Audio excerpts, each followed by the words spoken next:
आइए students move करते हैं सेल्फ असेसमेंट एक्सरसाइज 6.3 की तरफ। इसका पहला पार्ट है write 4 ways to express the percentage of solutions. देखिए स्टूडेंट्स, अभी हमने पिछले टॉपिक में बात की कि परसेंटेज ऑफ सॉल्यूशन को हम 4 वेज से कैसे डिफाइन करते हैं, और वो 4 वेज हैं percentage mass by mass, percentage mass over volume, percentage volume over mass and percentage volume over volume.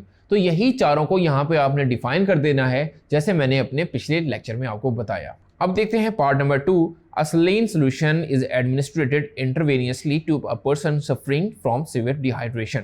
This is labeled as 0.85% mass over volume of NaCl.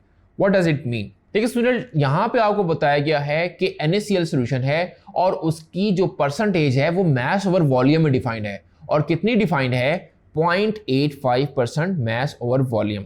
इसका मतलब क्या होगा, आपसे ये पूछा जा रहा है। सो ऑब्वियसली अगर आपके पास 0.85% मैस ओवर वॉल्यूम है, सो आप बताइए कि इसमें देखिए मैस सोल्यूट का है, इसका मतलब 0.85 ग्राम आपका होगा सोल्यूट यानी NaCl, और ये वॉल्यूम यानी 100 सेंटीमीटर क्यूब ऑफ सोल्यूशन में ये डिसॉल्व हुआ होगा। तो हम ये mass by volume of solution में ये डिसॉल्व हुआ होगा। सो बहुत सिंपल है। इसी तरह आपको अगर एग्जाम में डिफरेंट आ जाए, यानी परसेंटेज मैस बाय मैस की कोई एग्जांपल आ जाए, या मैस ओवर वॉल्यूम की, या वॉल्यूम ओवर वॉल्यूम की, तो इसी तरीके से आप बहुत इजीली अमाउंट बता सकते हैं।